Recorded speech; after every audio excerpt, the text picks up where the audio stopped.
যতন খোলঙ্খা সবাইকে নমস্কার। আজ 27শে ডিসেম্বর, বাংলা 11ই পৌষ। আজ থেকে 77 বছর আগে একটা ঐতিহাসিক সন্ধিক্ষণে এই ত্রিপুরাজ্যের মধ্যে আরেকটি সুউজ্জ্বল ইতিহাস রচনার সূত্রপাত হয়েছিল। 1945 মানে হল দ্বিতীয় বিশ্বযুদ্ধের অবসানে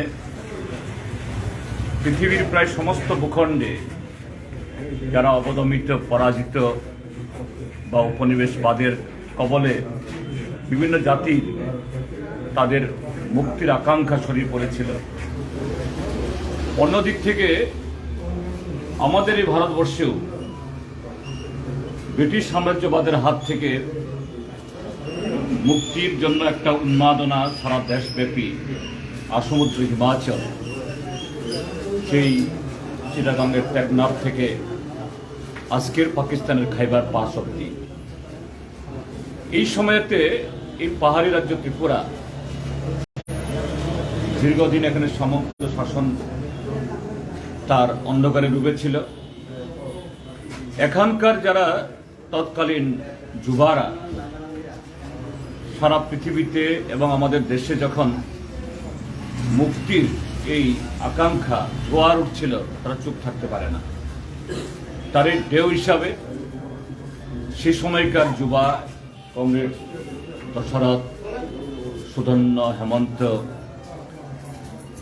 এবং ডক্টর নির্মলিতা বর্মারা, তারা আমাদের এই আগরতলা শহরের অদূরে দুর্গাজুগনি পাড়াতে তারা মিলিত হন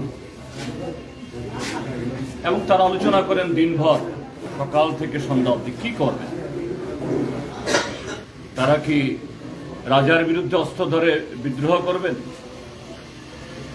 না তারা ভারতীয় যে বিপ্লবীদের সাথে যোগদান করে সেখানে যোগদান করে পরবর্তী সময়তে ত্রিপুরাজ্যের মধ্যেও এই মুক্তির স্বাদ আচ্ছাদনের সেই উদ্যোগ গ্রহণ করবেন। সারা দিনভর আলোচনা শেষে তারা এই সিদ্ধান্ত উপনীত হন যে না, যতক্ষণ না অবধি এই রাজ্যের প্রজাদের, অধিবাসীদের তাদের নিরক্ষরতা, কুসংস্কার, এই অন্ধকারের জঠর থেকে বের করানো যাবে, সেখানে বিপ্লব, স্বাধীনতা, মুক্তি এর কোনো অর্থই থাকবে না। রাজার বিরুদ্ধে সে বিদ্রোহ এটা বুমেরাং হবে। কাজে প্রথমত নিরক্ষরতার বিরুদ্ধে, কুসংস্কারের বিরুদ্ধে লড়াই করতে হবে। সেই সিদ্ধান্ত থেকে জনশিক্ষা সমিতি গঠিত হয় 1945-এর আজকের দিনে। আজকে তার 78তম বর্ষ। আজ এই 77 বছর বাদেও আমরা যদি আমাদের দেশকে দেখি, রাজ্যকে দেখি, তার প্রাসঙ্গিকতা অর্থাৎ অন্ধকার থেকে, কুসংস্কার থেকে, অচেতনা থেকে বের হওয়ার এখনো তীব্রভাবে রয়েছে। এখনো হ্যাঁ, ভারত আজকে স্বাধীন, ত্রিপুরাজ্য আজকে ভারতের অঙ্গ রাজ্য, কিন্তু এই দেশের সংখ্যাগরিষ্ঠ জনগণকে তার যে নানা দিক থেকে তার সচেতনতার যে অভাব, যা থেকে অনৈক্য তৈরি হয়, বিভাজনের বিষ ডালা যায়, এইভাবে আজকের ভারতবর্ষের শাসককুল এই দেশের কোটি কোটি মানুষকে তাদের যে শোষণের যাতাকল চালিয়ে যাচ্ছে। কাজেই যতদিন না এই শোষণ, অসাম্য এবং উজ্জ্বল অবস্থা থাকবে, জনশিক্ষার সে আবেদন তা অটুট থাকবে। কাজে এই চেতনা নিয়ে আমরা এই 78তম বর্ষ এই শপথ গ্রহণ করব।